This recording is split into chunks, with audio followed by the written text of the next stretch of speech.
How we are here. Sego. Sego. Thank you everybody for being here. Nyawagoa from Akwesasne Mohawk territory. I am Yaguihine Oaks, the executive director of the American Indian Community House. I'm Snipe Clan, Haudenosaunee, and yeah, welcome to Sacred Spaces. Sacred Spaces storytelling on Wednesday is culminated from our weekend event, Sacred Space Gatherings, for more intimate and private conversations for the community to engage in. But yeah, today we have Ty Defoe and Vicky Williams. Can you guys introduce yourself? Anin bonjour.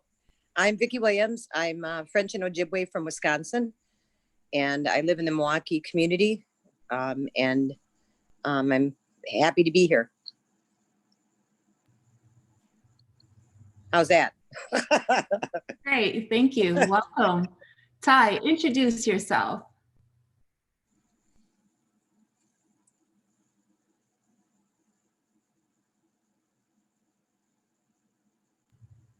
What's happening with Ty? He's frozen. Uh-oh. Disappeared. Bina Winnabuju. Ty, can you introduce yourself? Well, why Ty is having technical difficulties in fixing it, I can at least let you know that the reason I'm sharing my written stories, I'm not a storyteller, I'm a story writer. And the reason I'm sharing these stories with you tonight is that I'm hoping to touch the spirits of the people that are listening during this time, this challenging time that we're not only having on Turtle Island all over, but also specifically in New York, supporting the center. And also that all of you will walk away feeling good inside and realize how beautiful of an Indian community we have all over Turtle Island.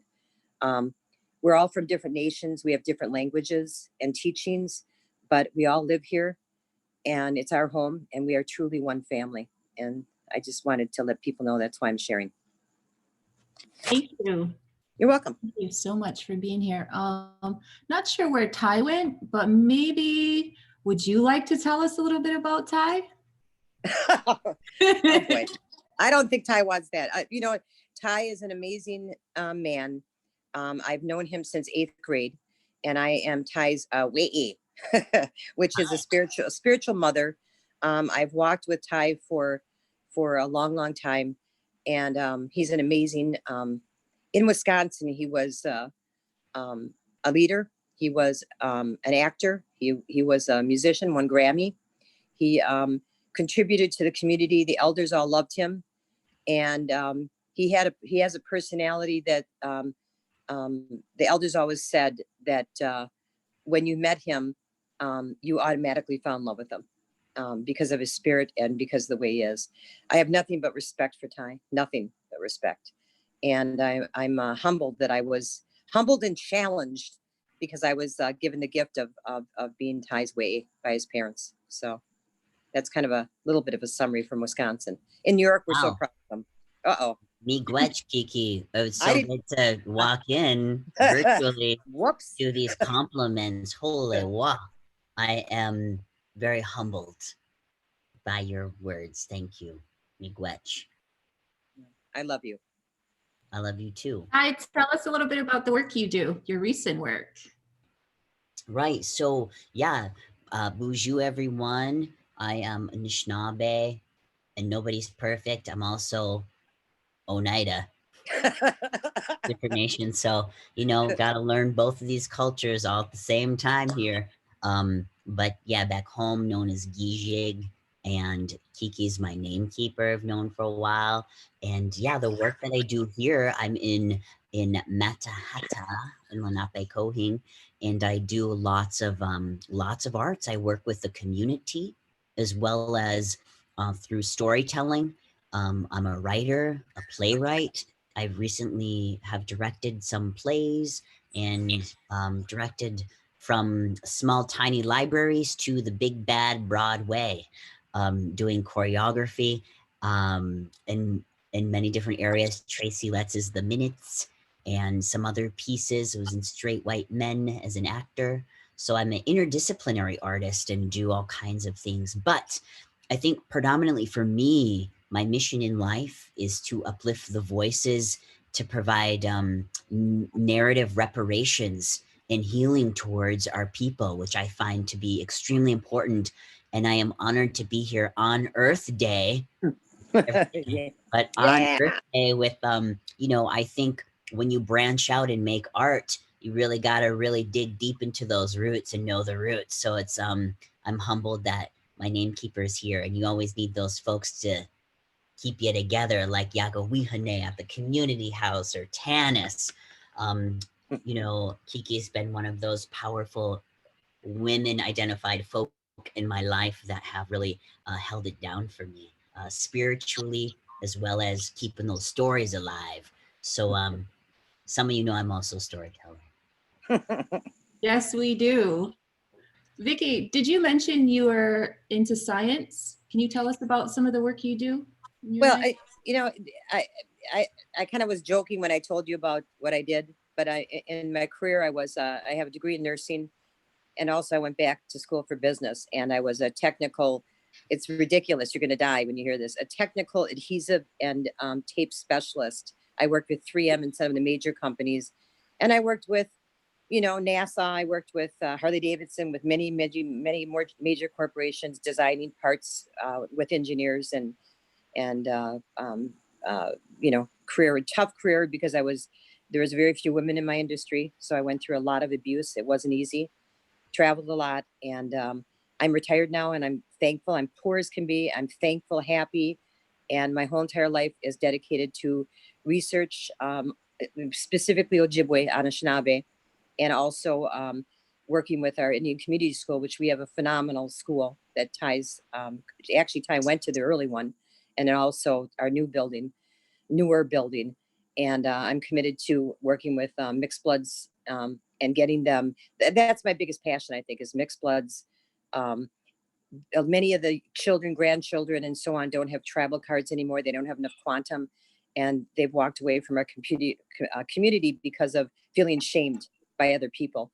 And so my mission here in Milwaukee is to offer my stories and to encourage as many mixed blood children, non-tribal members, to come back to our culture. That's my mission until I die. So nice. Wow, yes. You're pretty amazing. No, I'm not. Really, I seriously am not. Impressive. I am seriously not amazing at all. I'm very, very, you know, poor, humble, whatever, you know, whatever. Well, you can say that, but we're thinking that you're impressive. Yeah, well, I'm not. I'm really not. My entire life is the culture, and you know, I'm French. I'm more French, of course, than Anishinaabe, but in our community, the joke is that I'm the Martha Stewart of the Indian women. I bring the French creativity with me, and the science part. You know, our native cultures are highly scientific.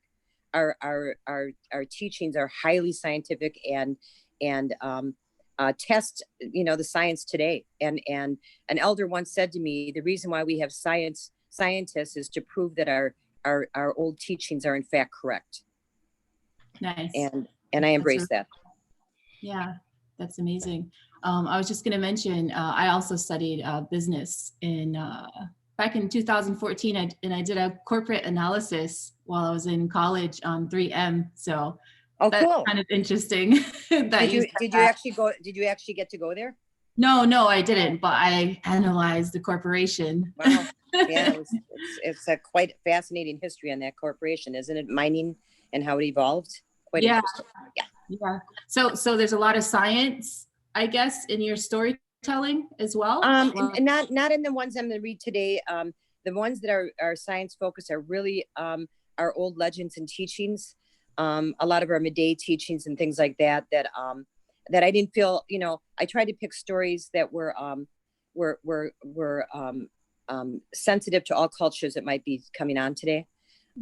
So for me to read, you know, a 23-page story on Thunderbirds would be boring for people, and some of the other, you know, stories I've written that are research oriented, scientific oriented, you know, with our creation stories, I didn't bring today. The ones I brought today really were to honor what you're doing today, and they're talking circles that I've been, you know, joining in on.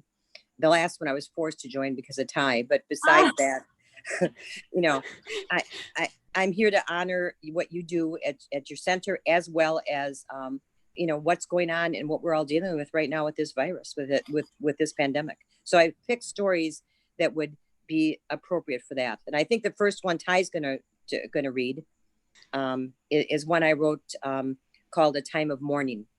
And I think Yes. it's really appropriate. So I'll shut up and let him speak. Well, no, Thank no, you. not at all. I didn't want to interrupt my elder and get major shade. Yeah, whatever. But before we read, I actually wanted to say, you know, my there's a spirit in my computer and it keeps coming on and off. So pardon me. This is how we're rolling. We're just going with the flow as we do. But I wanted to share though, Kiki, you as a scientist, which was really interesting, I think, growing up is, you know, Kiki mentioned she worked for 3M and there was like tapes all around her house and different things like that. I didn't know, you know, you start to put things together. I was thinking about being at your house and sort of, you know, like going to the powwow, coming home, rolling back, and always trying to innovate and find new ways of putting things together. And so many people actually ask me about my hoops. They say, Ty, they're so sparkly. What are your hoops made out of and stuff? And they're made from tape that I got from Kiki from working at this job. And really when the sun hits them, they like shine and go into this burst. And people are like, that is so amazing. And it was because we were sitting on the couch one day and all of a sudden I looked around her house and there were all these little tiny like tape dispenser things sitting around the house, on the bookshelf, on the coffee table. When you walk in the door, like rolls of tape, duct tape sitting around, all kinds of tape. And I was just like, what does Kiki do? Like, what does she do? Like this, all of this tape. And what I found to be so fascinating after finding that out was then we all sat around and put two and two together and said, oh, we can be resourceful and use that tape to put around the hoops. So flash forward to the next day, we had all this huge elder circle sitting around wrapping my hoops with this tape from Kiki's house. So just wanted to share that little anecdotal life, you know, using what's around you in terms of being that. So yeah, so I think like yeah, I just wanted to hop in and say that and share that little fun thing as we're getting to know each other.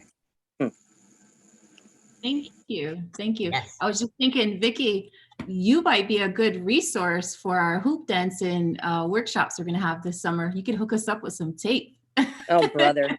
You know, I've been retired now for 7 years, and I am so glad to be out of the business world. I am so thankful. I feel like you know, I walk 2.5 miles every day, and I can put my tobacco out, and I am so thankful that before I make my journey, I am so thankful that I've had this time to do what, you know, to do what I always wanted to do and never had the time, you know, to get up in the morning and have coffee and watch the sunrise. I never got to do that before.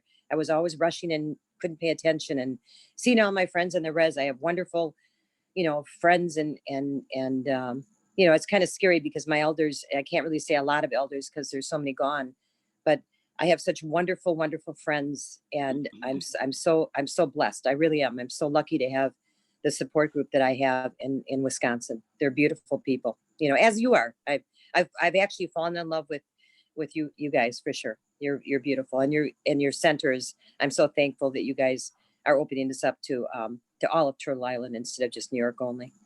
So Yeah. amazing, you know, actresses. I mean, here I am talking to people who are famous actresses and actors and artists. And, oh my goodness, it's like humbling. I'm like, oh my goodness, you know, I'm just you know, I'm sitting on my bed in my pajama bottoms, you know, sitting in my little room, and here I am with people that are making a difference from an artistic and community standpoint.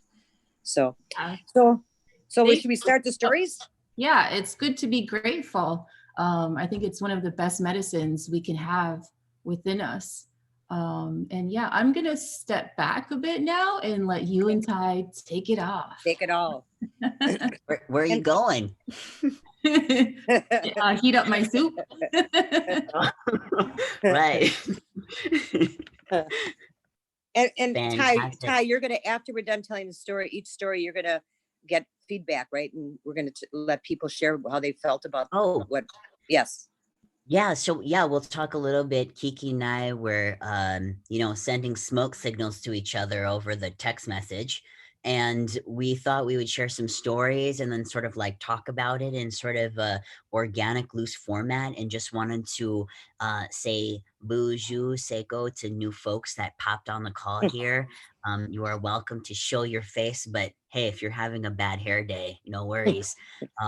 That we also wanted to open this up to all people to engage in conversation with and engage in questions with, or maybe share a story that you have, or maybe this sparks some inspiration. So yeah, and we also, wanted to open it up so that we can all unite together to uplift Native peoples and voices. But so I'm gonna read this story called A Time of Mourning. That's the one, right? Correct. And you're going to put the picture up? Oh yeah, so I'm putting a picture up. It's this is called The Time of Mourning, Mourning, not morning as when you wake up with your coffee and your pajama bottoms, like Kiki does. So I'm gonna screen share here since Tanis gave me the controls. Whoa, Tanis. Um, and I'm going to share this photo. Can everybody see the photo okay? Yeah, Yep, I see some I can. head Yeah, nods and you can see it. things. Okay, cool. Nidima can see it. Awesome. Very good. Um, okay, so I'll read this. A time of mourning. In our teachings, when a loved one makes their journey into the spirit world, they would put charcoal on their faces and on their children's faces.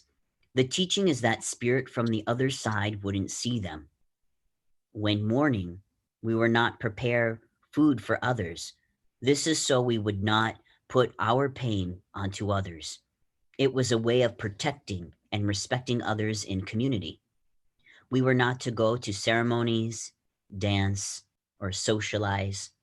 We isolated. This is what we all should be doing today. Out of love and respect for humanity, we should be isolated as we experience the global loss. It is a time for reflection, a time to call people you love, a time to feel the sadness that many are experiencing. We are in a time of mourning. Our faces are black with charcoal, so the spirit of this disease does not see us. We are isolated so we do not harm others. Our ceremonies are practiced at home. We remove our egos and humbly pray for the people that have been lost and pray for the ones that will go. If everyone stays home, invisible faces black with charcoal, your actions will save your loved ones and others. Prayer and ceremonies are requests for help and protection. Isolation is what protect others.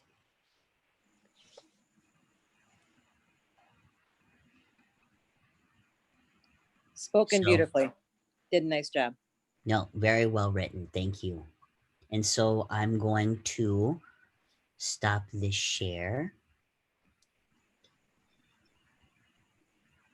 Whew. You know what that was? What? That was some good medicine. That was like getting a word smudge. But yeah, so we just wanted to actually open up the dialogue a little bit if and ask folks any reflections, not necessarily any like critiques of that because it was a teaching, but if it reminded you of anything, or maybe or an image really spoke to you, um please let me know. And Nadima, thank you for the request. We will send this first image to everybody and the name of the artist. The artist is a big side of a building in Duluth, Minnesota that this painting is on. So I'll put the information in the chat box. Thank you.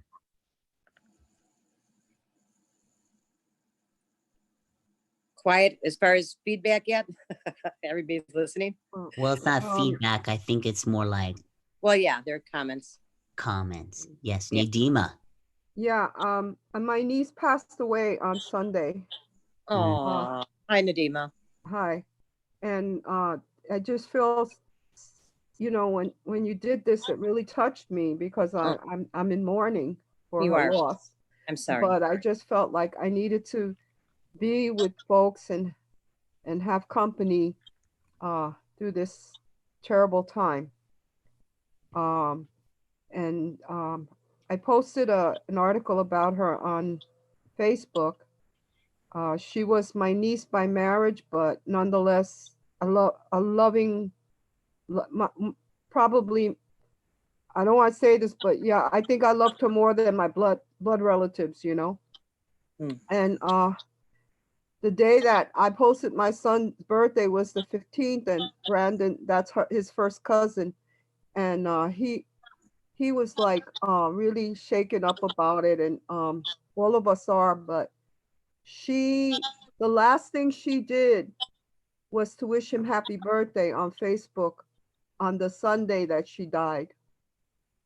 She was just an incredible person. I read that. I read that posting, Nadina. It was beautiful, and she was. What a beautiful woman she was. Wow, Yeah. Beautiful. I'm so sorry for your loss. Sorry. Yeah. So yeah, I'm glad that I heard what you had to say, you know, about cooking and stuff like that, because, you know, I just feel lousy, so I don't feel like cooking today. No, we shouldn't, because we're in pain and we're mourning. Yeah. That's what the story's about.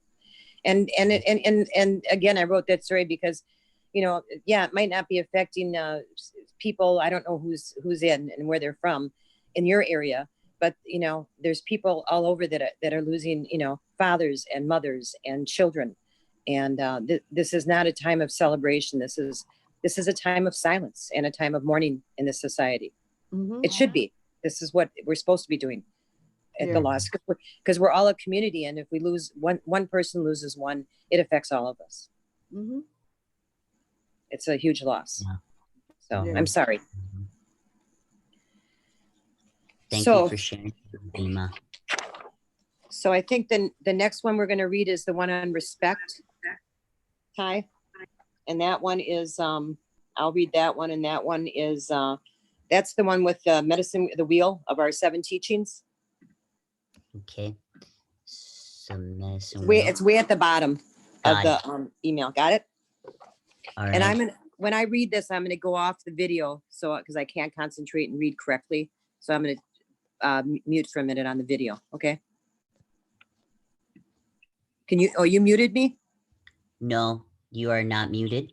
Okay, or not muted, but just video's off. My picture's off. Yep. Okay, great.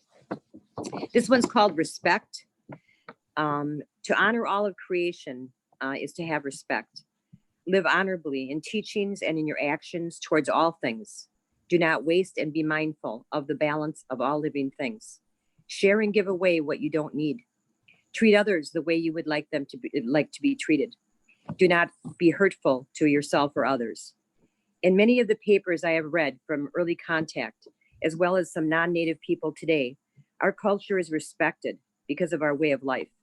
We live our lives in respectful and mindful ways, and so we earn respect. In our actions, teachings, and strengths that are admired in our society that lacks respect and mindfulness. We as Ojibwe people hold the 7 seeds of human behavior that offer a respectful and happy garden of life. Why do we show respect? Because we admire someone or something deeply as a result of their abilities, qualities, or achievements. There are many in today's society that have only a few gifts in their bundles. They have difficult lessons to learn and lack tools to make their human journey easy. This could be due to PTSD, to alcohol, drug abuse, social abuse, etc. There are people that have so many gifts that their bundles bulge. They have a responsibility to use their gifts for the betterment of their communities. They are like hollow eagle bone whistles. They dedicate their lives for the sake of their people. They are the leaders in our communities. They have to learn the human lesson of humbleness, which is one of their lifetime challenges. If we are one of the lucky ones that have a bulging bundle, We should be humble, thankful, and do what we can to help the ones lacking what we have. Practicing Miigwetch state of gratitude for this good life. So when we behave in a way that's respectful, you're doing something to show admiration for another person. Our actions show that we are applying mindful thoughts and awareness. That is our purpose as humans, to leave this earth loved and respected and a better place due to our contributions we and others make in our communities. This journey gives us special gifts, teaches us lessons, and experiences that change and assist us. Be mindful in your path and you will be respected. And I dedicated this story to a woman by the name of Diana Moore. She is a friend from our community who lives this story. And one more thing as I end that story, I want to say the reason I wrote this story was I wrote this story during the virus because I've been watching people. I walk every day, and when I see a mother pushing a stroller or someone walking a dog or someone older than me, I walk to the opposite side of the road to make it easier on them. I have not had anyone do this for me until the other day after I wrote this story. A man older than me that walks frequently did it for me. And I thanked him and told him he was the first person to be considerate. And he smiled. I guess if you can change one person and make them aware, that's a good life. That's it. Okay. Thank you. All right, so we see some hands, some faces, some head nods. So just wanted to check in with the group here about any reactions, any memories, anything that stood out to you in the story. It would be so nice to hear from people because I really like, I hope that my stories touch people in good ways. It's a reward for me if people tell me how they think and if it touched them. Well, you know what? For me, I will say, I will add into this is I'm noticing like a neighbor of mine works at the community garden and came over and brought some fresh parsley from a garden, and I had to take it and really scrub it down, of course, wash it, but still it was so kind that someone took the time to do that. So that's something that when in the story that it spoke about generosity, I was really thinking about generosity and how important virtue that is for in philosophy. So I just wanted to put that out there. I agree. And, I think the thing for me is respect. We earn it. It's through our hard work and efforts and our community efforts that we earn the respect of others. It's not something that automatically comes to us. It's a long journey. Katie, did you have something? Yeah. Or something. I like the way that the universal ideas are applied to this time. And I like that the first story was called Time of Mourning, correct? Yeah, Time of Mourning. So I like that. To me, it's about people in particular, but it's also this idea that it's a time of mourning, a whole time of mourning, and then the idea of respect and the other things on the wheel as applied to this time is kind of grounding in a way. Well, that's wonderful. I'm glad to hear that it touched in that way. Thank you. Yagawihane? Yeah, no, I think it's a really good point. It's a really good center of a story, and we should have more stories based on respect.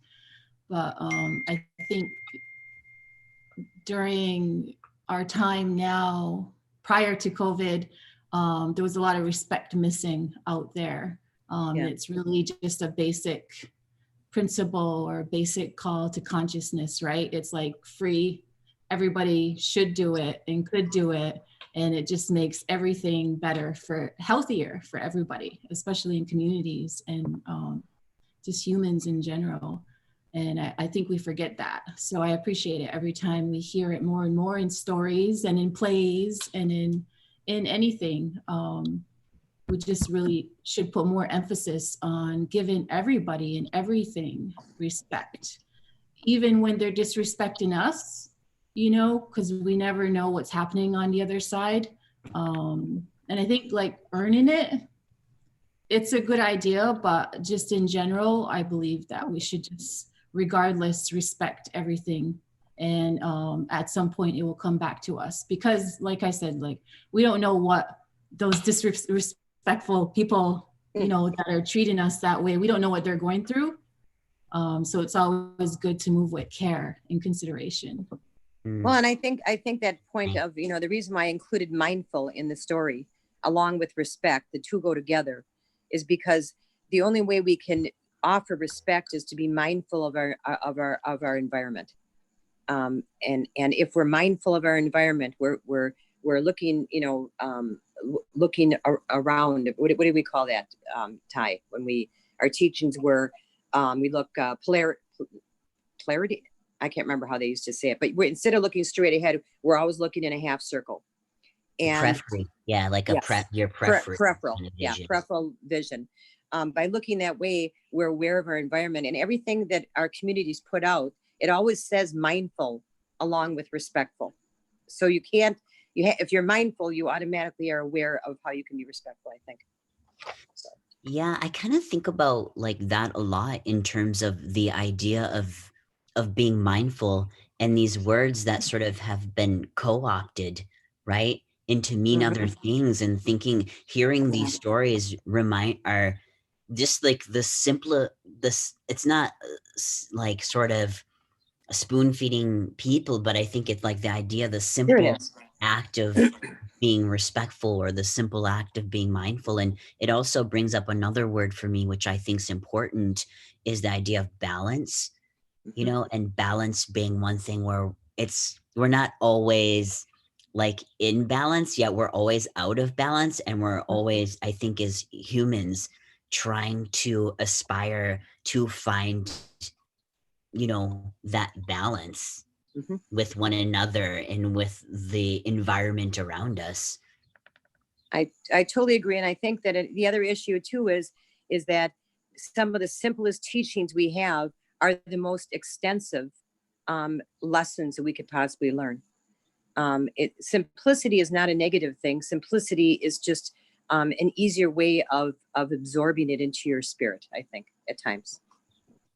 Yeah. So that's the way I think.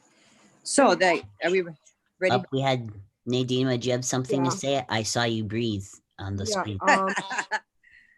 We have there's a symbol that the Lakota people have. Is called a kapemni. And if you see this symbol, it's like this. It's like an X, right? But actually, it's 3D. It's actually like if you took an ice cream cone and you put it on top of a teepee, so that if you took, you know, those 3D kind of shapes, and so it's depicted as an X in the flat sense, but it represents many things. But what keeps on what keeps on repeating itself to me is mutual respect and reciprocity. Mutual respect and reciprocity. And you know, and if we have this teaching, but every day that I wake up in the morning, it affects me. It affects my life, because I always think that way. Right. That if someone is going to do something for me to help me, I have to do something for that person, right, to reciprocate in a manner. Unfortunately, we live in a society where the majority of the people just absolutely feel that they don't have to reciprocate. All they have to do is receive. Right. They don't have to reciprocate anything. But if they really deepen in understanding this idea of the universe, the mutual respect of reciprocity, that I think that's the balance, like you were talking about, Right. Ty. That's the balance, the mutual respect and reciprocity, because that symbol not only means heaven and earth, it means male, female, all the dualities, day and night, all the Right. dualities of life. Right. I did some artwork, and one of the pieces that I did, if I can dig it out, is the Kapemni, the mutual respect. And they have, I was traveling and I saw this symbol, and it was in Haifa, Israel, and I saw it, and it was a symbol that the Jewish people call it the seal of Solomon. I thought that was really interesting, that it was like a a universal symbol as well. But I said to the Jewish people, we have that same symbol, but we call it a kapemni. Mhm. Yeah. I was really surprised to find that symbol. Well, And Nadima, part of the if you world. Nadima, if you can find it, yeah, let us see that. We'd love to Okay, see it. And I'll try to dig it out. yeah, I know Pete Hill Yeah, Pete Hill has is something to say. on the call. Has a couple thoughts. If you could share those, that would be fantastic. Pete. Oh, well, greetings, all my relations. It's so good to see and hear everybody here today. Just with everything that's going on today, I needed this today. So I really appreciate the teachings and the sharing with all of this is going on. And this is first just my name is Pete Hill. I'm Cayuga Nation Heron Clan, and I live upstate in Buffalo, New York. So I'm way the other side of the state. And I miss my friends and relatives in New York City area. So Ty, it's great to see you, Melissa, you too, and everybody else. One of the things I really love about Indigenous people is all the different teachings. And the way I was taught is, I've seen people before where they say, somebody does something and they get admonished sometimes because the message is like, no, that's not right. You shouldn't do it that way. You should do it this way. But I see more and more people, and this is the way I was taught, that it's all good.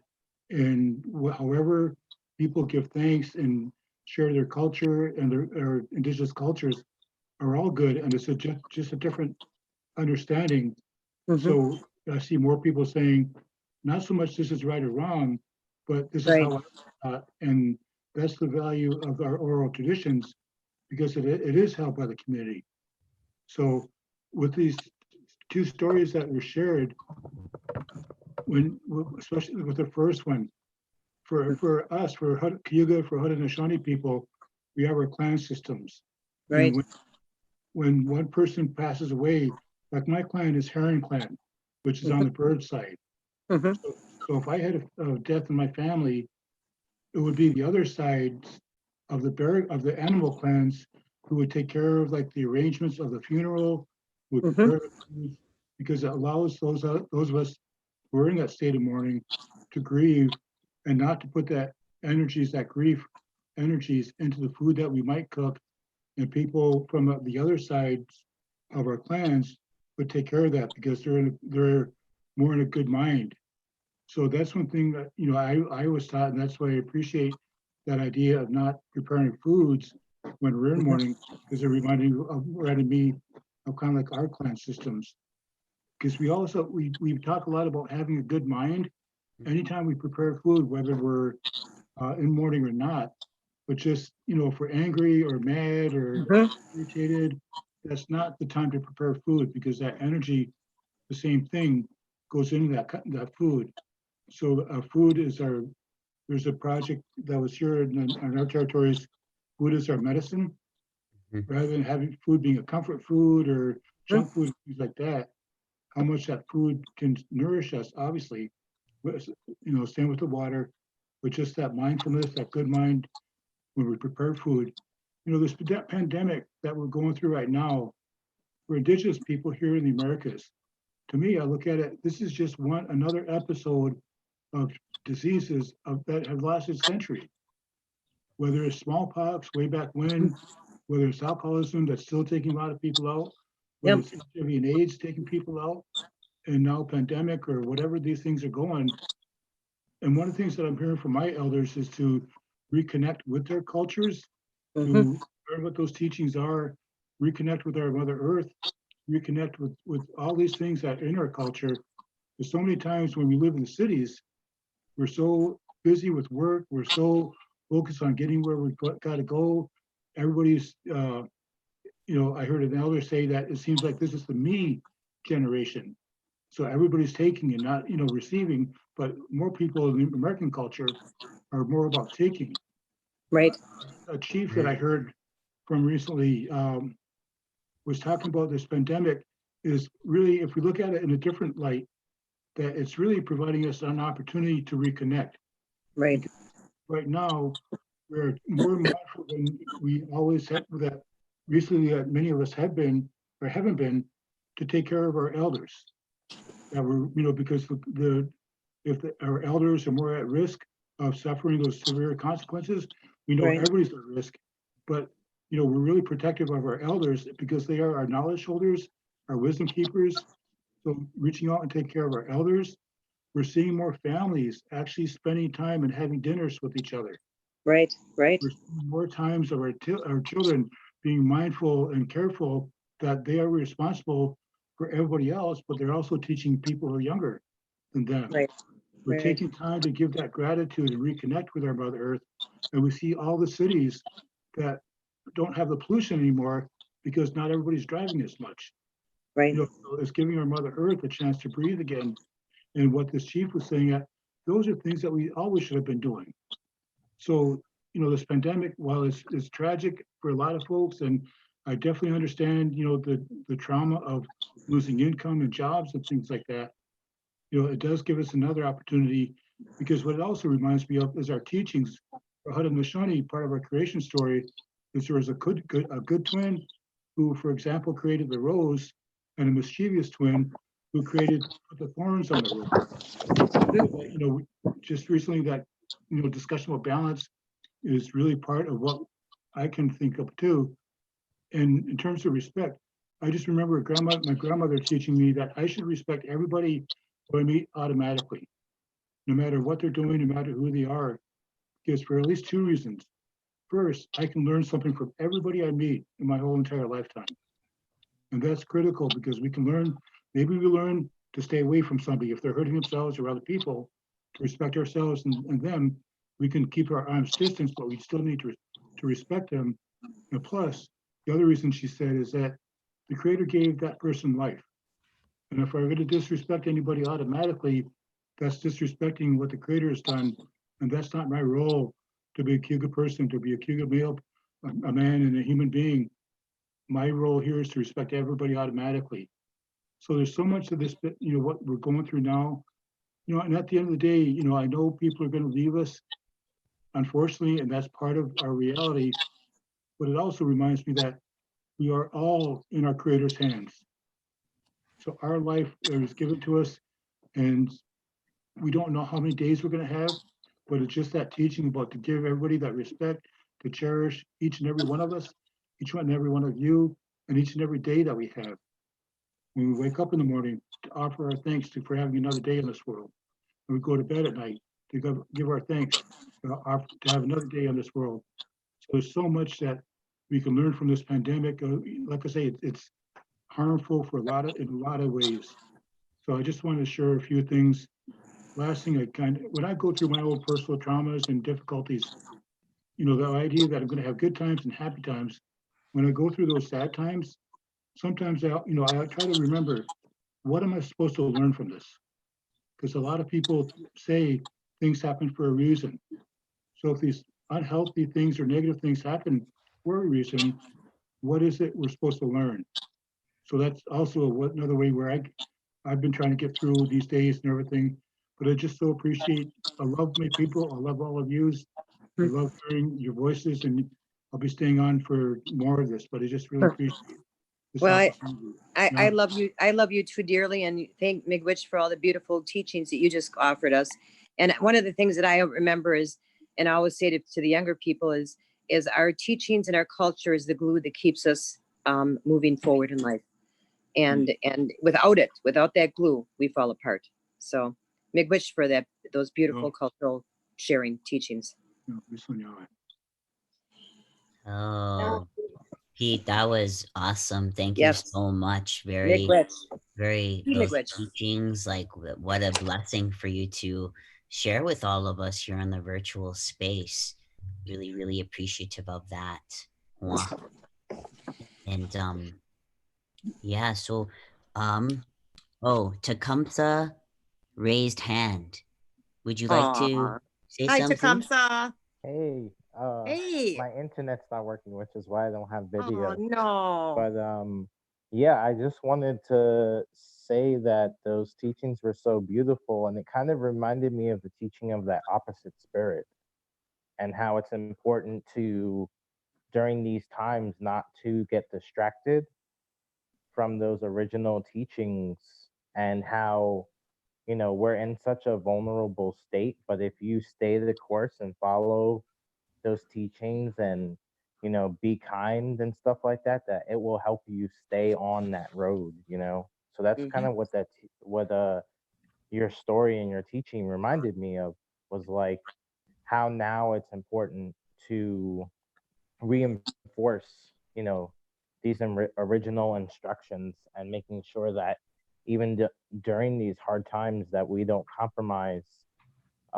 because that opposite spirit is going to be looking to challenge and to, you know, show you the importance of staying that road.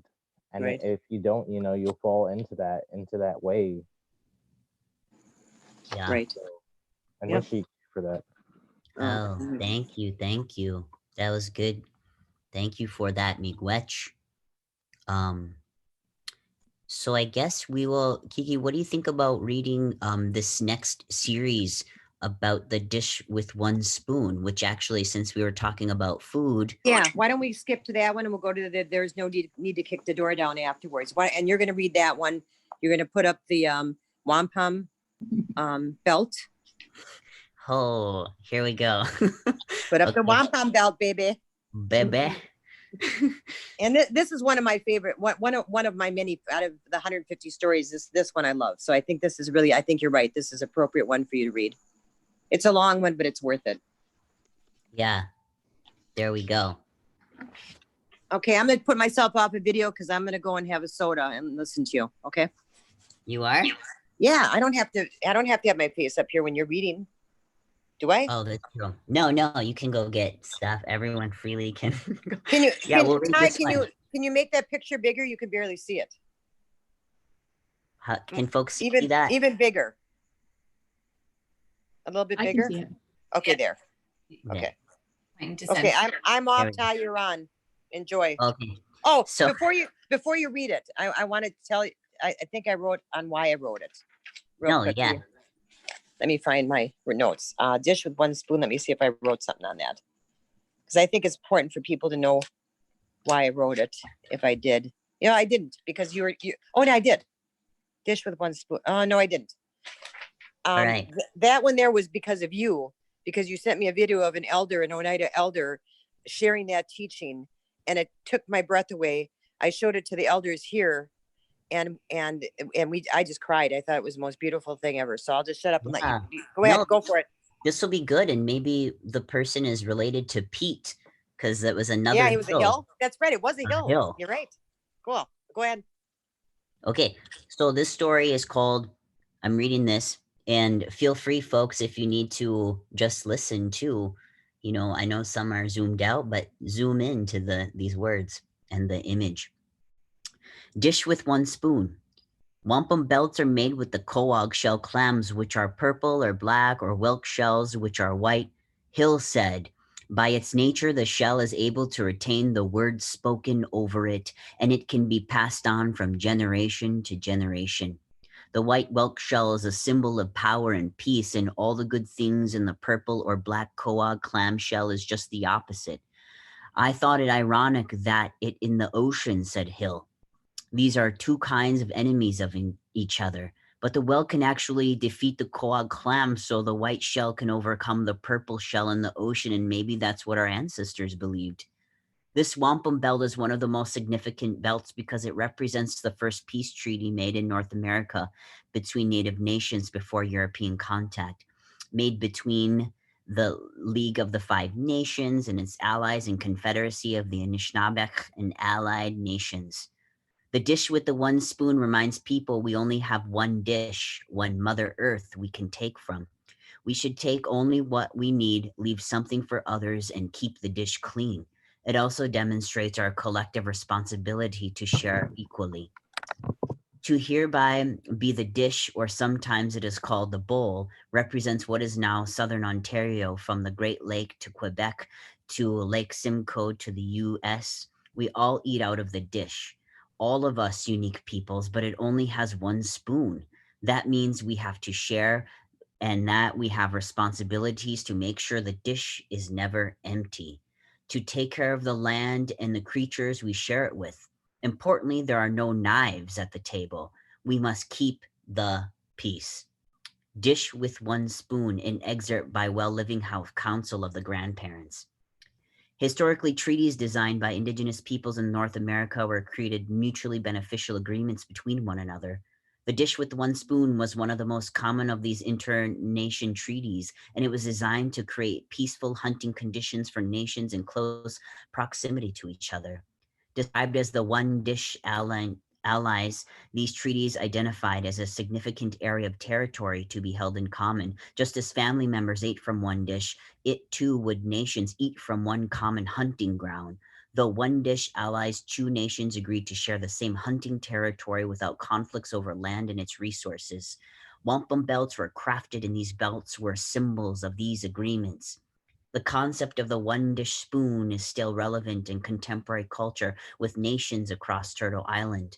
First Nations continue the one dish protocol, requested permission from nation neighbors to hunt, fish, and trap on lands. The protocol also allows foods and medicines to be harvested and grants the right to travel across the lands. When I moved into my house in the woods, I made a deal with the Creator. If I can keep this house, I will open it to the community and not turn anyone away, and will take care of the children that live in the forest. I kept that commitment for 16 years. I fed the animals, not turning any away except for the European woodland rat, aka New York pizza rat. I considered the forest their home, and I was respectful to them in nature. I removed all non-native plants to allow the native ones to once again live in peace. The gift I received for efforts was teachings, stories, amazing experiences, and after time, I became part of their lives in the deepest ways. I held ceremonies, had the kids out from the Indian community school, invited elders to spend time in the woods with me, hosted feasts, graduation parties, ceremonies, as well as offered a place for teachings from the elders and community. I taught many people about respecting nature and respecting each other. Money was tight, but for the sacrifices I made, the spirits made me a wooden dish, overflowed with knowledge, wisdom, and friendships. It was an amazing time in my life, and now I feel lonely at times. The house is gone, but I know that I did touch people's lives, animals, birds, insects in good ways. Even though many of these people, animals, birds, and insects are gone from my life today, I will never forget them. I have two wooden dishes I use during ceremonies, and they have special meanings to me. And one was made from the trees at a place that was called Meadow Rue, a little gift shop in a log cabin garage in the Three Lakes that my dad used to take us kids to visit. The other was a gift to me from Phil's family and his mother's favorite wooden dish.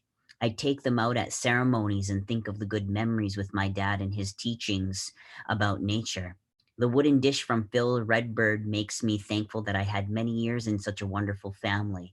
And one of my favorite stories about the wooden spoon is when I was young in Flambeau, and I went to one of my friend's naming ceremonies. It was in a gym, and when I walked in, I tripped over the gym mat and fell on the floor and looked up at the elders, and they were shaking their heads and laughing at me. It was when I was learning my culture and was very naive. They served the feast, and I sat down and began to eat. Linda Williams came over to me and asked where I got the fork from. I told her from the cup in the line, and we went over to the area, and the only utensils in the cups were spoons. She smiled and told me the spirits must have warned me to learn this teaching, and she told me that we never use forks during ceremonies, only spoons. Forks pierce the food, and that is disrespectful to the spirits that give their life for us to survive. I thanked her for taking the time to teach me, and she could have been really tough on me, and for some reason, maybe she could sense my embarrassment, she was gentle. I went home and carved a wooden spoon, decorated it, and wrapped it in buckskin. And the next time I was in Flambeau, I took it over to her, and I thanked her for being gentle with me. I explained that I lost my father and was committed to learning my culture. And years later, I ran into her at the powwow, and we had a good laugh about my early stages of learning. She told me she had that spoon and really touched her, and I gave it to her. The wooden spoon to me represents what we could take from the dish, Mother Earth. The spoon touches our mouth and carries what goes inside of us to survive. If we take only what we need, that is being respectful and ensures every spirit will have what they need. The wooden spoon is made of trees that gave part of themselves for us to survive. Since the dish and the spoon sacrificed themselves for us, we need to offer sacrifices by giving to others to keep the circle moving forward. To me, the wampum belt, dish with the one spoon, is a reminder from our ancestors the importance of respecting all spirits, the importance of sharing with community. I have taught my daughter that it takes community to raise a child. It also takes a community to become a human being. Too much isolation creates narcissism, and we're unable to grow as human beings. And if you look at nature, the animals, birds, and insects hang with their own kind, but they are able to respect and live among others. I think every time we share with our family, friends, as well as the community, we are honoring our ancestors. Sharing includes money, food, time, empathy, gifts, knowledge, and teachings. We need to make sure we're doing it in a good way or it's not a gift. And the original name for the creator was Kaja Manido, the kind spirit.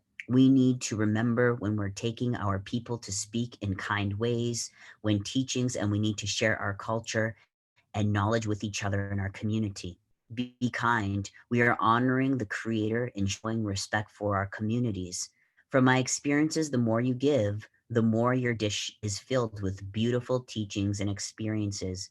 Those gifts are not something you can buy at the store or get a temporary fix with. They are gifts that stay with you inside your mind for a lifetime. They are the highest value. And when you get older, like I am today, they bring you comfort and help you find a sense of peace as you reflect on your life and experiences. When I take out my wooden dish and my spoon during ceremony, I see them in a different way today. They are representing our history, our beliefs, and they tell me a beautiful story. Beautiful, Ty. You did a nice job. Oh, thank you. I was trying to do your words justice. Well, this story was you and I together, because if you wouldn't have sent that to me, we wouldn't have it. That wouldn't be there. So, yeah, we want to. My video is frozen. Is there a reason for that? No, My face is frozen. You're not frozen. You're not frozen to us. Oh, okay. So just wanted to turn it to the group and you know, what did you all think about the dish, the wooden spoon, the wampum, all of that? There's a lot of things in there.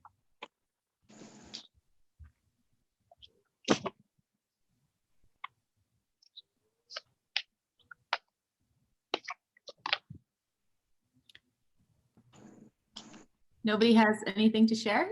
Oh, Pete, did you have something to share? Pete says, I loved it. I loved it. Very nice reading. Oh, aho, miigwech, Pete. I loved it also, and I learned so much from it. Aw, thank you, my dear. I learned something new, you know? Yeah, when I first read it too, I learned a lot because I was like wondering about the origination of the fork. And when we like stab it, we do stab that meat and that food. And I think that concept, something that, you know, we don't often think about, like, you know, the idea of like gently scooping it with a spoon and feeding the very thing of medicine we're putting inside of our body that Pete was talking about. Those stories for me were sort of talking to each other. Oh, also Irma loved it. Good. Wetch. All right, Irma McWitch. Yeah, it was a hard lesson with the fork, but it was a good one. And Linda Williams and I, I didn't realize how much that spoon meant to her. And years later to find out that she treasured it the way she did, it was something special. And it was a beautiful story. You want to go to the, let's go with the next one. There's no need to kick the door down. That's the door. The visual is the door. Okay. The purple door. I couldn't find a good red door. I wanted a red door, but I couldn't find a good one. Good picture. It looks Vicky, like it's a blue door. Vicky, Yeah. Oh, it's blue. you are so special. Oh, well, you know how much For goodness sakes, these stories are so special. Well, I've never heard your stories artwork that are combined the way that these stories are combined, Aww. that are personally exemplified, and you've woven your own personal life in these stories. They Well, are special, and I think that someone should set up a website or a Facebook page, whatever, that would put that people from this particular group have a page where like those stories can be posted. I would be more than my stories. You administer that, Vicky? Yes. Did you administer a page? I will give you all the stories. Ty's got a lot of the stories, and Ty can post. They're all Ty stories. They're my two daughters. My daughter. Other people to hear them too. Oh no, me. Yeah, I mean, no problem. My daughter Nicole has all the copies of the stories, and Ty, my son, also has. When I go, I cannot sell, or everything is given away. The agreement I had when the spirits came to me, it was actually a major thing in my life. And the agreement I made with the creator was that I would never sell a single story or publish a single story. They were gifted only to our culture and to our people. So they are for anybody. If anybody needs, and maybe later we could post my email address. And if anybody wants a copy of any of the stories I've read, I'd be more than happy to send them, or you can post them on. Ty's got copies of all of it. Maybe we can give them to the community house or something. Yeah, that sounds great. So the next story I'm going to read is called "There's No Need to Kick Down My Back Door." Oh yeah, and being isolated and getting calls from my community, I was so thankful for the people that I love and that love me. And I received texts from Ty and my adopted sons Rob and Andy, and some of the young children that I'm waiting for, and my daughter asking how I am, and it made me think and be thankful. And so I wrote this story, and it's a short one. Yeah, it's short. I know that last one, that's the longest one. It is long. So I was thinking about that whole idea now because of technology, how, some of our teachings and stuff go on for a long time, but, it was kind of nice to hear the words, like the lesson was in there like 5-6 times, the spoon, the spoon, the spoon, like all of this, like be gentle with the food. It was just really fantastic. Well, and Nadine, I'm not a good, really artsy person. I do a little crafty stuff. So what I did is when I handed out that story, I made beaded bracelets that looks like that wampum belt for everybody that I gave the gift to the community. Yeah, so it's pretty cool. Oh, I'm making Lance Richmond hungry. Good. I'm kind of hungry too. Yeah. Okay, so I'll put up the photo.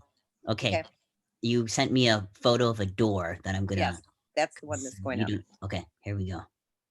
I like visual and auditory both together. She curated this. Here we go. Okay, perfect. So this one's called "There's No Need to Kick Down My Back Door. My front door is always open." As Ojibwe people, we are to live by our 7 fire teachings. The people of the fires are symbolized by our 7 grandfather teachings of love, respect, honesty, bravery, humility, truth, and wisdom. Three fires also remind us to maintain balance in our body, mind, and spirit.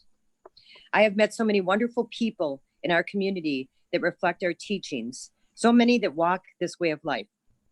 I am so thankful for their friendship. In our ways, we don't force our teachings on others, but we embrace it, walk it, live it every day of our lives. This way of life gets tested, and that is when bravery comes in. In our community, we are always gift giving. We leave gifts for the spirits. We give gifts to the elders. We gift our friends and community. We are giving people naturally. If I am feeling isolated and depressed, I pick up the phone and call a friend and always hang up feeling much better. When people live our teachings, they always have an open door. I think that if you love and respect all life, the other 5 teachings naturally follow you. I find that people that force their way into my back door do not have knowledge of our 7 teachings. They are the ones that upset me, make me feel like I don't belong, and oftentimes have an agenda that they might not even be aware of.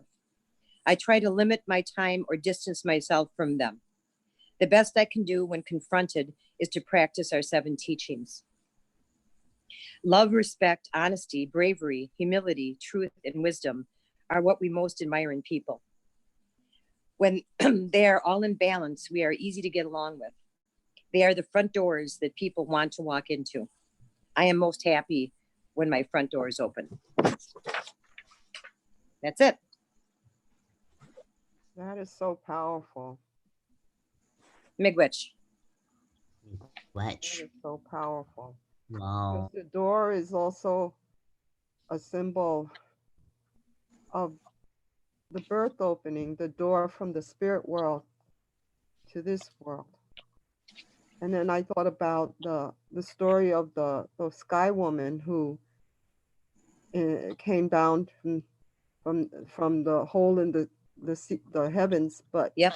that she had the twins and the babies, and one came out normally and then one ripped her side out, and that was the first matricide, because Gussie Junie Fox, who's a Mohawk artist, she did an installation for me back in 2001 with this image, Mhm.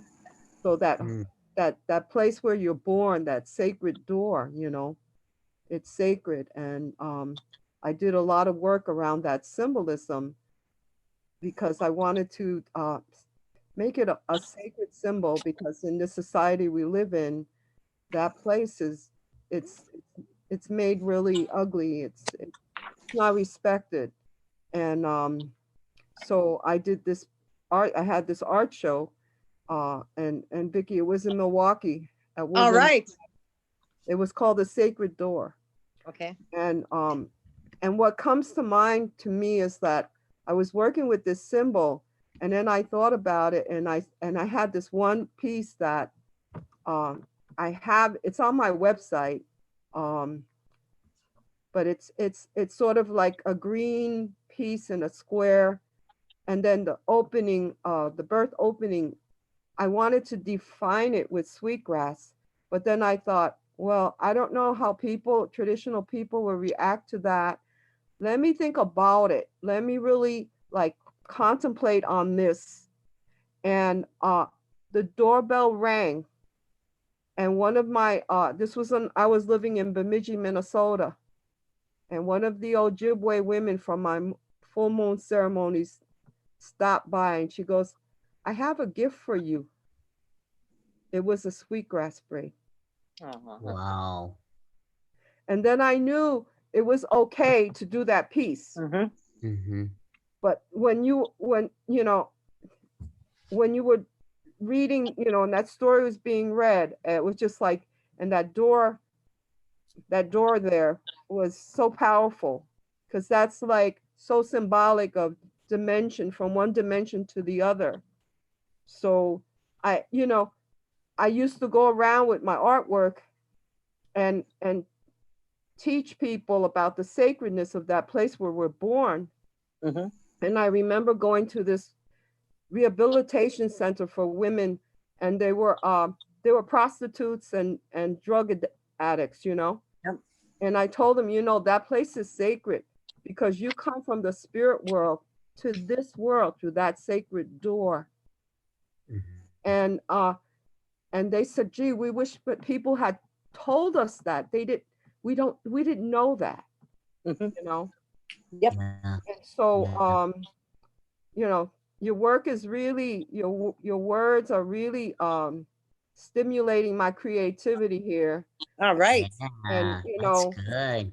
getting back, Nadima, you know, it's like, you know, bringing up my memory and connect and making a lot of connections. I'm making a lot of connections from your stories, and they're That's what we beautiful, want. and bringing up a lot of beautiful memories of my time in Minnesota with the women that I met there. Well, I think we've become friends. I know I just love you to death, so I totally love you. Yeah, I feel the same way about you, Vicky. I do. You're just a wonderful woman, and your artwork is just amazing. Artwork, just amazing. so Oh my goodness. So So you all put the what is it, that cedar above the door? Because I was reminded also of the doors, and you go through these doors, they are like portals to other places. And you know, just thinking about now, I'm wondering, you know, because people are having a resurgence of like cedar tea and sacred medicines about putting maybe cedar above the door or something like that when windows and doors in our homes now and stuff. So we have someone who wrote in. Chrissy, is it okay if I read this? Do it. Okay. Chrissy says she is special. I think it's very important that when the spirits do come to her and give her the words, she puts them all together. So for many to able to hear, feel, and learn, just not now, but for the generations to come. Not many writings like these down anymore. So I'm thrilled that Vicky has written so much. And at least now they will be out there for our young people to learn and not forget.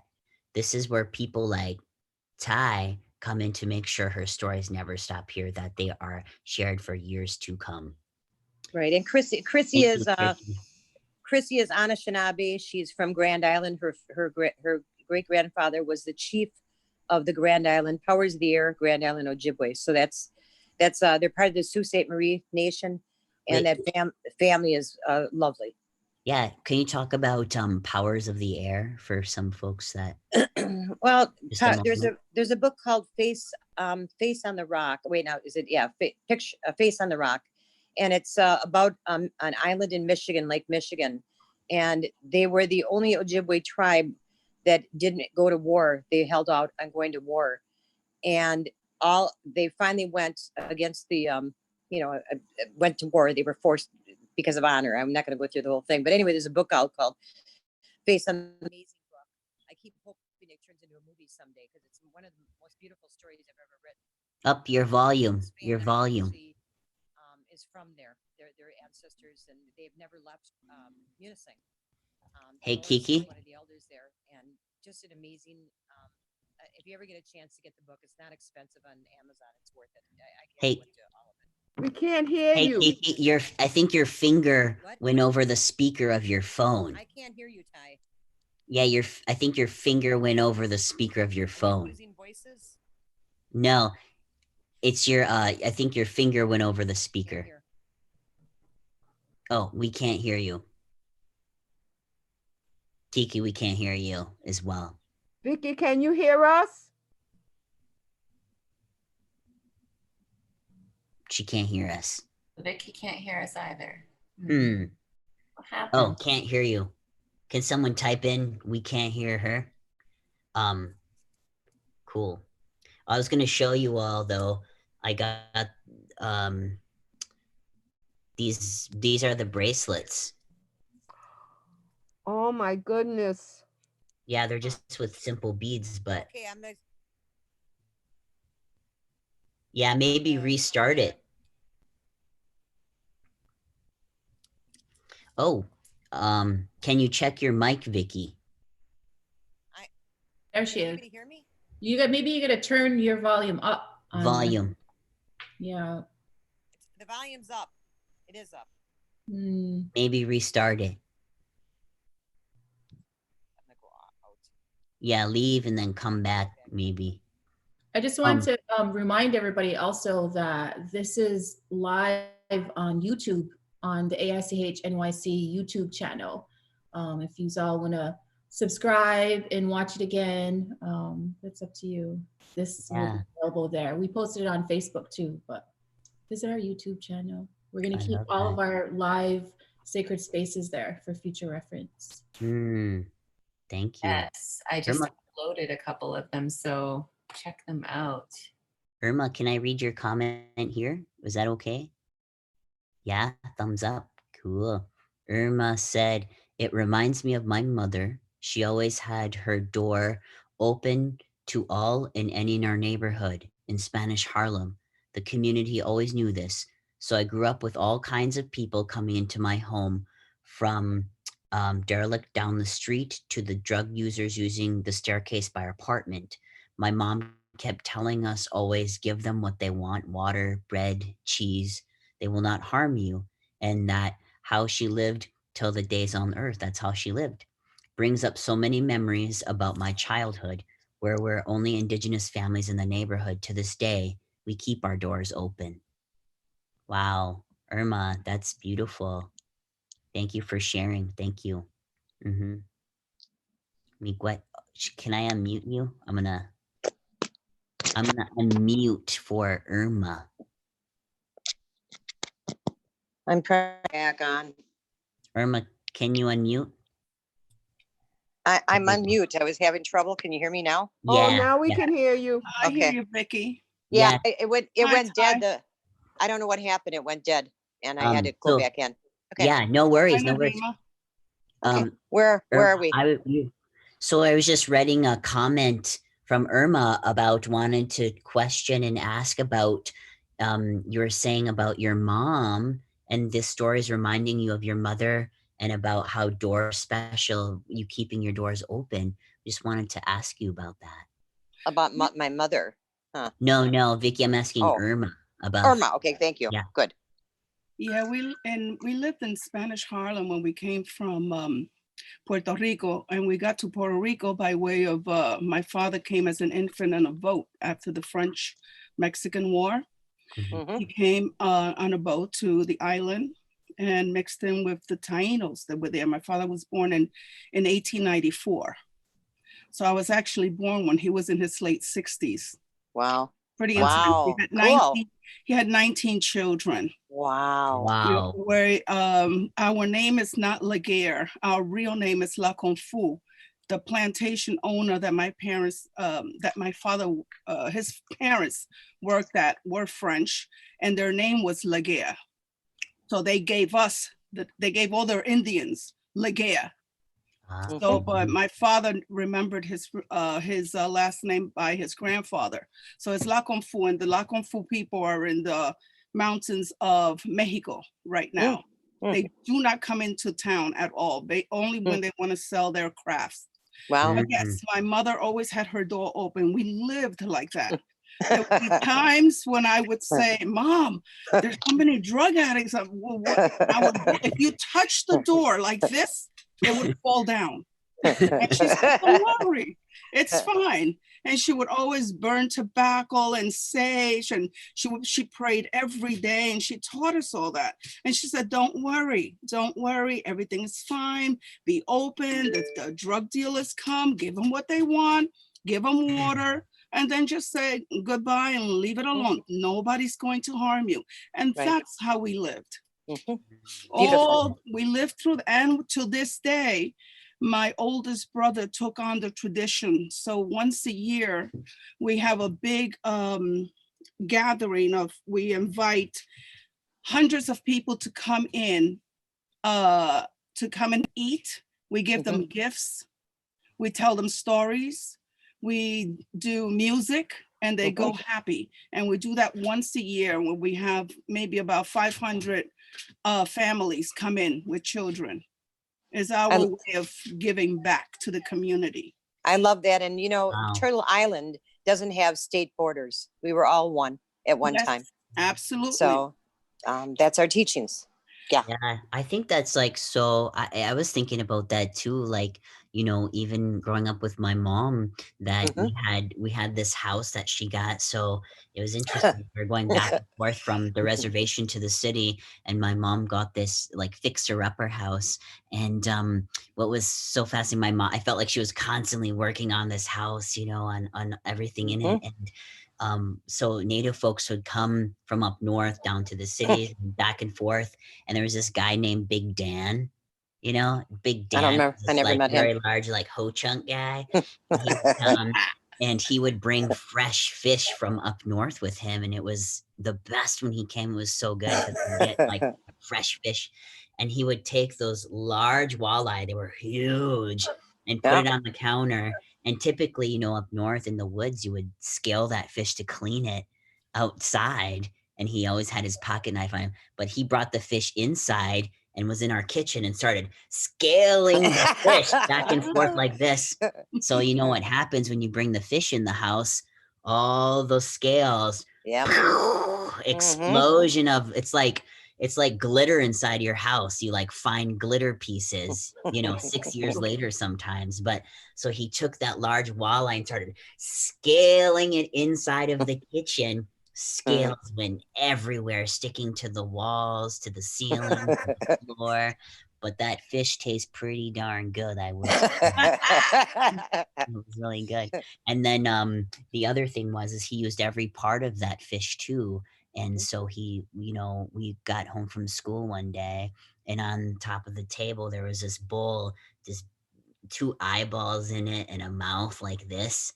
It was the fish head was there. And I was like, what is that? I was wondering what it was. And here it was also that fish head from that big walleye. Yep. Good Um, memories of your house. And your front door was always open. Always. yeah, yeah. Oh, We- Pete said, Irma, it'd be so awesome if more people could hear that and to be able to re-strengthen our cultures and peoples with your family's sense of love and sharing. Nia, and for sharing this reminder of how we're supposed to treat each other. Yep. Wow. So true. Oh. Good. Fantastic. Thank you for sharing. One issue. Uh-huh. Yeah, All right. beautiful. Do you have any more stories? Oh gosh, yeah. Oh man, does now- she have more stories? I mean, I'll go week and next. Tell us another one. We literally could do this all night. Yes, we could. No, I love how you have your stories illustrated visually. That is so beautiful the way you're doing it tonight. I like visual and auditory together. Oh Do my God, we have, it's like, you like it? I love every moment of it. You are a treasure. You're a treasure. Well, it's me. If I could jump over in your living room, I'd be over there having coffee with you right now. In a minute. In a minute, for sure. So I think we'll do 2 more stories. I want one of the ones that's most important for me for Ty to read it at the end is Miigwetch Wendam, because I think that's a perfect way to end. So I'm going to read the sweetgrass story, Ty. Okay. Do you want to put up the blades of sweetgrass? Yes, I will put. It's probably not on that photo one. It was on this when I sent you the sweetgrass story. You know what? I got it. No worries. I got you. And I also have the real thing right here. Oh man. Oh, I can smell it. Oh. This is for all of you right here. So if you'd like to take some. Oh man. I love it. You know what to do. There you go. Feels good. Little extra for Lance right down there. Oh. What about Tecumseh? Oh, Tecumseh. Don't forget him. Extra Tecumseh. Definitely. Peter wants some.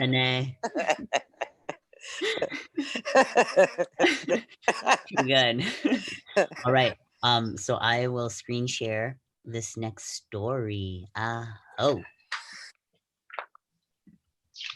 This is called Sweetgrass. Right. And this was a vision that came to me. So this story is not one that I didn't write it. The spirits brought it to me. There was a woman that wanted to find sweetgrass. It was not a common grass where she lived. She was taught by her elders how special it was and the healing it offered.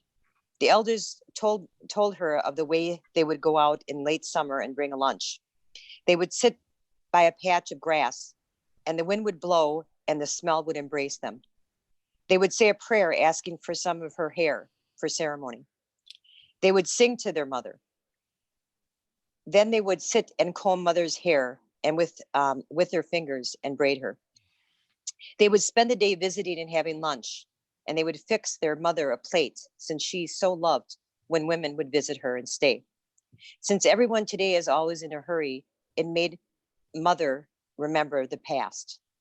When it was time to go, the elders would cut some of the braids, but they always left a few so mother would look pretty and would remember them when they came back the next year.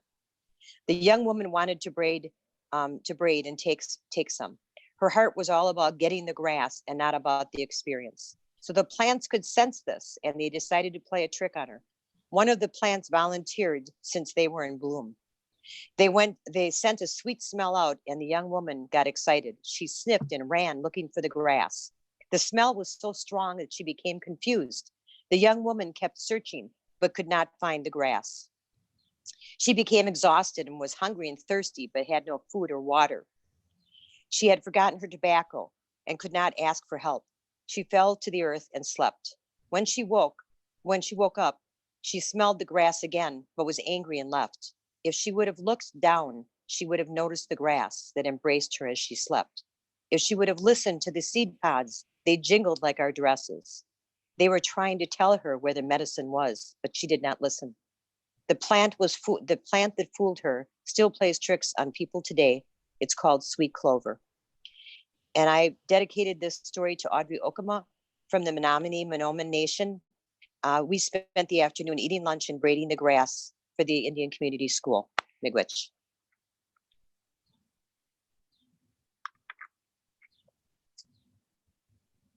That's it.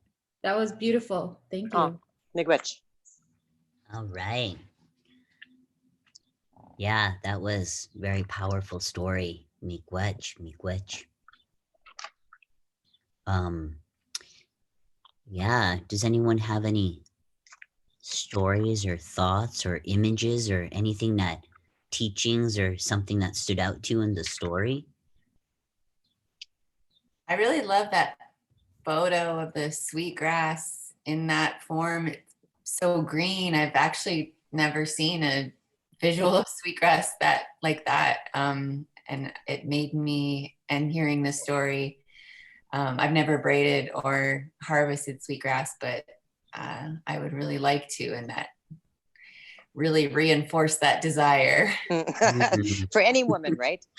In our teachings, we don't cut the grass and braid it. We braid it on Mother Earth first and then cut it. And we always leave 2 braids on Mother Earth for her to look beautiful too. So that's almost like a gift to her to take the time to braid her. And I have beautiful memories of braiding sweetgrass with elders, sitting on the ground and visiting all day. It's such a, wonderful thing for women to do together. It really is. Vicky, first, thank you Yes. so much. We've not met, but I've heard so many stories about you from Ty. So it's my such goodness. a pleasure to hear you and see you in person. There's been such strong messages coming through all of your stories, but in that one, it struck me there's just something so timely and so important that so often we think just in terms of what we need, the thing that we want, what we want, right, we have to put our hands on. But then as people, we don't listen. We stop listening when we become desirous to have something, even when it's something from nature. And so in your other stories, you talked so much about our need of respect and honor other people. But in this one, it's about listening to other kinds of relatives, our plant relatives and spirits, and that those voices are as important. So that was it was a really powerful reminder that everything that it's needful to us deserves that same respect. So I really appreciated that story. Well, I'm touched, and I'm amazed Ty said anything positive about me, because I've really been a tough way, on Ty. He's been a handful. So it makes me feel good to know that he had something positive to say about me. He did, and he needs that stern guidance. I really enjoyed the first few minutes where it was just constant spanking on the whatever. Zoom. Wow, It was wow, really wow. yeah. Gotta have a What little of about that. our good mind teachings, everyone? and the tree and the sweet clover, by the way, many people are fooled by that plant. They think that that is sweetgrass, and they get fooled. So it's, you know, and again, that one came to me, the story itself, not the clover, but it came to me in a vision. So that was a beautiful story. I could see her planting, and you know, the grass was embracing her. The sweetgrass was embracing all around her as she laid there, and she didn't see it. So it's a matter of, again, being mindful. You know, we need to be mindful and be aware of our environment. Well, you know what it also reminded me of? I was on some kind of call, I think, about equity and, you know, something like that. But what I thought was so interesting too about this, the idea of braiding, like the just the motion of it, but also the way of braiding, like the taking care, which is important. And I think someone was talking about, I think on Nadima was doing some stories last time when we talked about dances with wolves. Dances with Wolves, remember? And then that one lady who was like on the prairie like this, and her hair was unbraided and it was undone, and she was like living with the natives. Yeah. You remember that, Tanis? That whole thing? But like the idea of braiding and you know, the idea of like taking care, and I, you know, was thinking, wow, she needed some John Frida's frizzies or something like that, or hair grease to like take care of that hair. But besides that, I think the idea, and I was reminded of another image about taking care of mother, that I think it was at an event where Yagawihine, your children were sitting behind you at this conference, and they were braiding your hair, which was so cool. Like Bailey and everyone, they were making sure their mom's hair was just like nice, and I thought that was such a beautiful memory from when we were together at the community house during the HIV prevention events and stuff. We were sitting in the back listening, and you they always were see just my daughters braiding my hair. braiding the hair. It gives me a natural facelift. They braid tight. So. But it feels good too. They have your grandchildren do that. Yeah, it does feel good. I love that.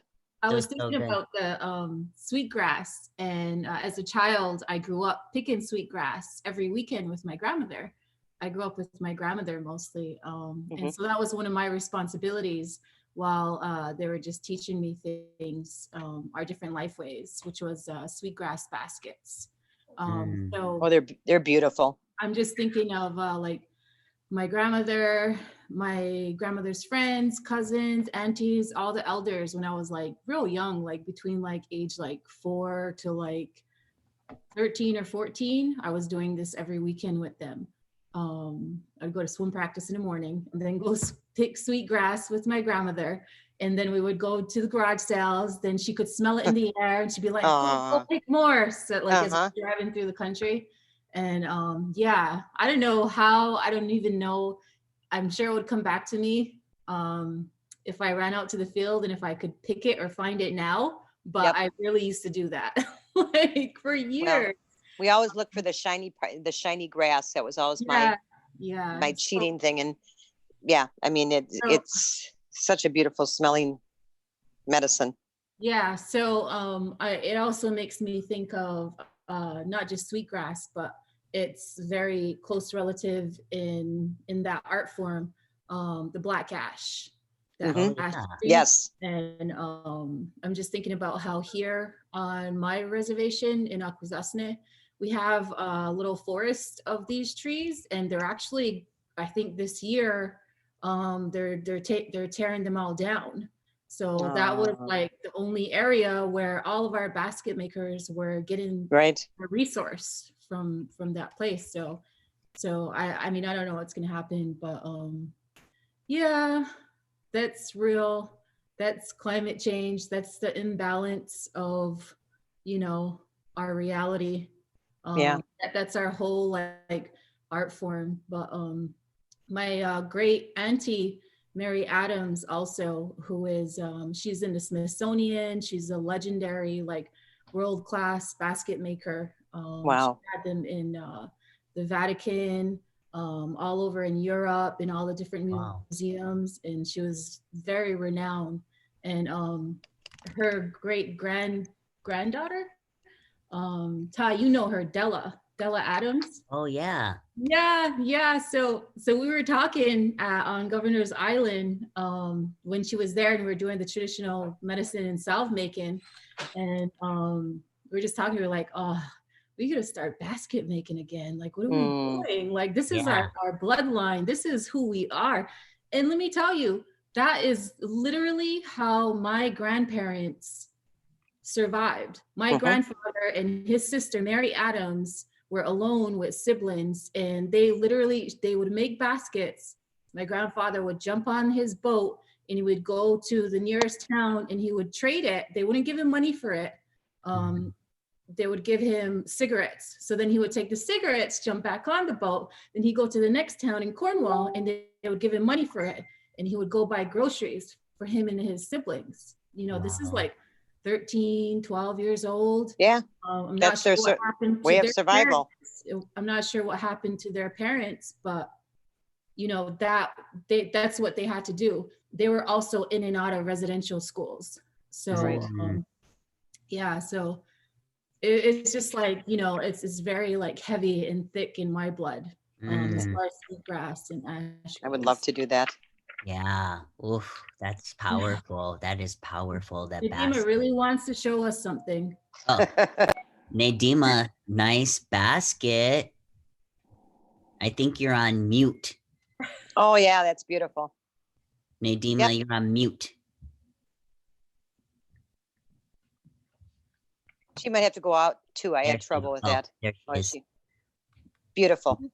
This is one that is sort of newer, and then I have a really old one, but it's falling apart. It's kind of like the lids come off. Right. Gorgeous. Wow. Oh yeah, look at the Nadima, turn it on the backside. This is what I remember in the back, the sweetgrass on the bottom there. Can you show us the bottom, Nadima? This is the lid. Yep. Oh yeah. The sweetgrass little loop. And then the bottom, that sweetgrass circle, which is nice. Yep. There it is. That's where you start right there, right? With that, it's kind of cool when you look on the bottom of the basket. It almost looks like a star. Yeah, it does. I remember those starters. Yep. With the black ash, which is pretty nice. Yep. Yeah, I remember being a kid, like going to that tree, that black ash tree, and like pounding it too, like having to pound it. Like, all right, it's getting out some stuff right here. Pounding the script out. That basket's about 35 years old. Yeah. Because Mohawk basket maker, Minnie, I can't remember her last name right now, but Driver? Huh? No drivers in Mohawk territory, Ty. Sorry. I got it. A Mohawk basket maker came to, I used to run the Native Arts program at the Museum of the American Indian in the 80s. And she was one of the first people to come and demonstrate traditional arts. And she had the, you know, the splints and how they separated the wood and then how she wove it. And that was in the early 80s. So that's how long I've had this basket. Oh, it's beautiful. That's a beautiful basket. The beautiful basket. Yeah. The big one and the little one. Yeah, I'm telling you, if we all run out of toilet paper or utensils or bowls, we all know how to make it. Good thing we're all on the, you know, on here together. I noticed Fran is here. Say go, Fran. Yes, I have a lot of baskets. My grandmother was a basket maker, and she would make baskets all winter long. And I would sit with her, and same thing with the splinting and the whole thing, you know. And one summer we went to the Adirondacks and we camped out, and my grandfather and a friend went and got the ash in the woods. And the same thing, they roll it and they pound it and they roll it, and it comes in strips. And then they keep it wet, they bring it home, and then they split them down into the finer ones. And I used to make baskets with her. And Geez, I forgot I used to do that all the time. Martins Man, and the Adamses, right? I lost a lot of skills. Can't lose that. I bet you once we get the sweetgrass and ash in front of you, you'll start making something. Yeah. we'll Yeah. put that Oh in yeah, front the of Fran. sweetgrass, the whole. Oh yeah, I have them, but I'm not going to go get them. Oh, I'd love to see one if you have one. It's like, you know, seeing that object would be so great. Okay. Yeah, show us. No. Oh, show us, Fran. Well, Okay, I'll go. I gotta go to my room. While she's going to look for that, maybe we could squeeze in one more story before Sure. we're ending at 7. So that's the one Ty's going to read. He's going to read Miigwetchiwendam. Yeah, they're both small. Maybe the strawberry one. Oh, yes. Even though I don't have a top. Oh. All right. My daughter's going to go up and get it, so I don't have to run upstairs. All right. So So while that's we, that's the picture of Skip. Oh, right. Skip, Okay. Miigwetchiwendam. You can read that one and finish it with that. All right. So we're gonna wait for Fran's basket, but while we do that, I'm gonna read this last Miigwetchiwendam here. I'm gonna pull that up on my phone so you can also all hear the story. Kiki, do you want to tell us a little bit of background of this? I wrote this right before the virus hit. I had found that word and the teaching on that word, and Mary kept saying it over and over again, and I got so frustrated that I came upstairs and wrote the story. That's it. So my roommate wouldn't stop using the word repetitively. So go for it, Ty. All right. It's a picture of Skip with the 2 children. You got that? Let's see. Nope, it's not on the list. No, it's not on the list. It was on the story part, Miigwetchiwendam. Don't worry about it. Just read it. Okay. Okay.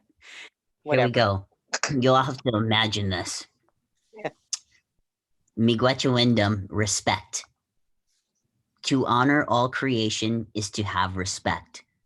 Live honorably in teachings and in your action towards all things. Do not waste and be mindful of the balance of all living things. Share and give away what you do not need. Treat others the way you would like to be treated. Do not be hurtful to yourself or others. In many of the papers I've read from early contact as well as non-native people today, our culture is respected because of it's our way of life. We live our lives in the respectful and mindful ways, and we can earn respect. It is our actions, our teachings, and strength. Ty? Yeah. Ty, I got to interrupt you. You got the wrong story. Oh, snap. No one interrupted me. You want me to read it? So Yeah, I think you should read it. Okay. So this is called Miigwetchiwendam. I remember. I have a picture. Okay, good. Okay. That's the one of Skip. Okay. I got a picture. And okay, go ahead. Right. Oh, right. Here it is. You got it? Yep. Do you have the story? Can you read it? Yeah, okay. Okay, read it. Go for it. All right, peeps. There's Skip right here with the 2 children in the cedar. I remember the elders saying really long prayers. I was young and would get frustrated and impatient. The elders would first say their prayer in our language and then in English. And during the feast, we had lots of food and they would thank each animal, plant, etc. that gave its life. They would acknowledge the wood bowls, the table, the spirits that came to participate. Today, many prayers are shorter and more general, not as heartfelt as the ones I heard in the past. Now that I'm older, I understand the importance of those prayers. When life is taken for humans to survive, we need to remember they were part of their communities. Nokomis, Mishomis, parents, children, they are missed and mourned in their communities. And the least we can do is take time to acknowledge and thank them in a caring, respectful way. I pray silently when giving thanks. And if I pray aloud, I focus more on what people are hearing than from my heart. But at times I pray out loud to teach my grandchildren and others how I was taught to pray. But for me, the best prayers are in silence and spoken from my heart. I remember being told that today society goes into the grocery stores and buys food. They have grabbed that package of hamburger and never think of the animal that died so they could have that meat. The polarity to our modern conveniences is that we are disconnected from nature and do not appreciate the life lost for us to survive. Plants and animals do not need humans to survive in nature. We need them. We do acknowledge the tree or plant that lost this light from a storm was cut down. Do we feel sadness for the animals dead on the side of the road? When a friend loses a family member, a pet, or a friend, do we take the time to feel their loss? By living Miigwetchiwindam, Mama Bamarazawin, in a state of gratitude for this good life, we show appreciation rather than say it. We live each day aware of the gifts we experience, the people that touch our lives in good ways. We see the people in need and help them, and we take good care of our elders. By living this way of Miigwetchiwindam, we live our lives in respectful ways. Most importantly, we allow ourselves to feel happiness, pain, sadness, thankfulness, etc. This is the way our people lived, and many still live today. This is the way we free ourselves of addictions, depression, feel and experience life as we are supposed to be doing. It opens the spiritual portals for amazing spirits to help us. It is our Ojibwe teachings, culture, our way of life. Words are reminders of teachings. Hope you embrace. Miigwetchiwindam. That's beautiful. And I guess what I'd like to say is, you know, to all of you there, you know, Miigwech, Chi Miigwech, which means thank you very much for taking the time to hear some of my stories. I want to see those baskets. I'm dying to see those baskets. Oh, Okay. beautiful. Can you see fantastic. it? Yes, gorgeous. Oh, This one is that about, one- this that one's one- probably 60 years old. Wow. At least. Wow. This is a strawberry basket. Yep. I have to be very careful because it's lost some of its strawberries up top there, whatever you call those things. And, and the green thing she had there, that's gone. But yeah, I treasure them. I keep my goodies. And then this one she made, this is like a sewing basket. Wow. So it's got that same thing on the bottom. Beautiful. Yes. But she used to let me make these. I was pretty good at it too. Yeah. Oh, and then man. we used to sell them to the non-natives at the powwows. That's how we made our living. Yep. Going to powwows and selling the baskets. So Beautiful. thank you for letting me show you. No, it's beautiful. Need a They're beautiful. haircut, guys. Anybody else need a haircut? Oh yeah, I do too. Oh my God. No, you look fine with the long hair. It's when your hair is short and it starts to go, it gets Let nuts. it grow out. No, it's too Yeah, much work. I'm gonna be one of those, you know, old Indian ladies with the long white hair. I love it. Yeah, we'll have to braid you up. We'll braid I you got up. white hair. Fran. I got white hair all over here. When you have long hair, you don't care. So just let it go. True. Yep. And you can whip it around Don't have whenever to you worry feel like. about it. Just pull it back in a ponytail and that's it, you know? Yeah. Yeah. Yes. Yes. Ugh. I think Lance had a basket. Lance, you have a basket? Yeah, he mentioned that. Hold on. Lance has a basket. Oh, nice, Lance. Hi, Lance. Hold it up more. Hold it up more. Hello. Yeah. Yeah, that's beautiful. Tell us about it. Bottom.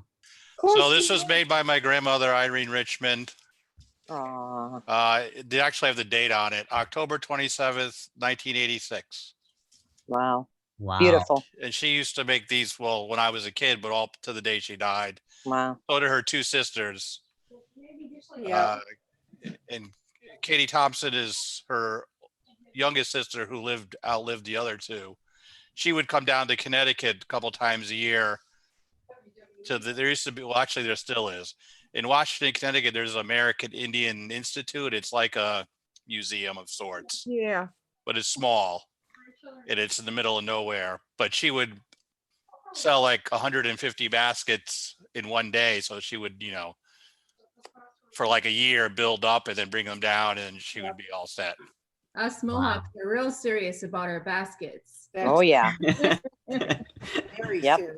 From basket making to iron working. Uh-huh. The silver, Yeah, you got silverware. that balance. Like the, I've got. We didn't do a lot of silvers. I remember growing up as a kid. That's sort of new, isn't it? Working with silver. I don't know, from Ohio. the Oneidas here in Wisconsin do beautiful silver work. I've got earrings on right now that were made from Oneida. Yeah. Silver came along with the trades and everything like that. That was part of it too. But I just, one thing about the baskets, you know, when we put them on the table or wherever we put them, the bottom of the baskets, when people were showing the bottom, when we look at the bottom, we think of it as being connected to our Mother Earth. But looking at the bottom, you see where all those strips of the grasses and the bark and whatever we use to make them, and cedar and everything. But if you look at the bottom, it's like an expanded medicine wheel, because everything is connected. And from there, if we understand that and the connection to our Mother Earth, so many other things can come so beautiful come from, and we show that in the baskets. But if you look at the bottom, like they're all those spokes of those threads of the basket are connected, just like the medicine wheel, and even more. I just really appreciate this so much. The whole bottom of this is sweetgrass. Yep. Wow. Look at that basket, Fran. It's sweetgrass. Yep. And all those little different main cords, I forget what you call them, but they're all connected. And if we understand how life is connected, we can this is what our culture is. I'm so grateful to have been on here. This is really awesome. I sent a text or a chat to Melissa. I'm not sure if I sent it just to her or everybody, but I work at Native American Community Services here in Buffalo, and every year we do a gathering of good minds. One of the things that we do is the elder storytelling. So Vicky, if it's okay with you, I'd like to take your name to our planning group to talk about that. We normally have it in person, but because of the pandemic, we have to make different plans for that. So I can't really say what we're doing yet because we're waiting for approval from our funding sources to do what we want to do. But as soon as I can, I'll send that out. But Vicky, I just love your stories. And, you know, well, and everybody remember that, you know, I'm in Wisconsin, but and an elder. I don't travel a whole lot anymore. But Ty has all my stories, and so Ty is more than you know. As my son, I've gifted all those stories to Ty, so he has access to all of them. Everything. You know what? You could share them. You can share them virtually, Kiki. You can get up on the virtual space and go to the good minds. Well, you can take them and post them, and do whatever you want with them, Ty. They're yours. So enjoy them, share them. I gave them to you a long time ago. Remember? What is that background? That is a sacred stone in Lake Superior, and it is a pictograph of our water spirit, and it's got a story to it. The whole story. It's actually a warning when people would travel on Lake Superior, the canoes and that. It was a warning that our water spirit was in that water and to be careful. Yeah, it's very old. Very old. And one more thing I wanted to mention to everybody who's listening about the sweetgrass is if you go on I can send it to Ty, but there is an extensive teaching on the sweetgrass braids, the seven braids 3 times. And I'll send that to Ty, and then Ty can get that to you guys, because it's a beautiful teaching on why we braid the sweetgrass and how it's done and why it's done the way it is. So I'll send that over to Ty tonight. And you can Ty can share it with the community. Yeah, I'll send it to Yagawihane and Tanis, and good. They're like the basket for these conversations, which is great. Yeah. Well, I had a wonderful time, you guys. It was beautiful, and hopefully everybody listening in enjoyed it too. I really did. Yeah, thank you everybody for coming. It's 7 o'clock right now. We're going to close it in just a couple of minutes. If anybody else has any comments that they would like to share, or just express your gratitude, now is the time. But thank you. Well, I'm sorry I came in late. But no worries. We missed you. We're happy to see you. Thank you. Yeah, and I have a song for everyone here. Yay. This is for all you old school, like listening to the radio, making baskets.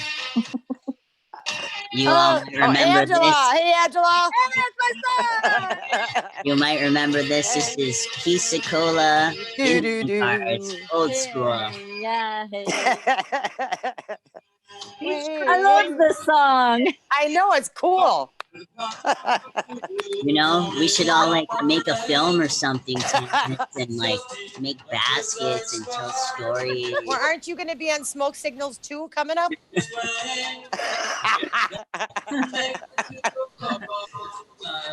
Nadine, we should be dancing. Hi. Remind everybody to join us this weekend also. All right. Okay. Join us this weekend, everyone, for the Elders Brunch. Oh, okay. So we bring our mimosas. I like mimosas.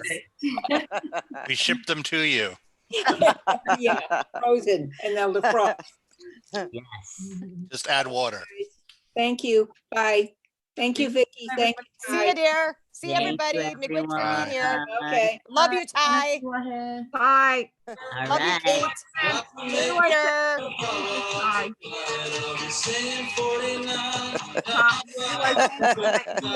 Look at that. Fran likes this song.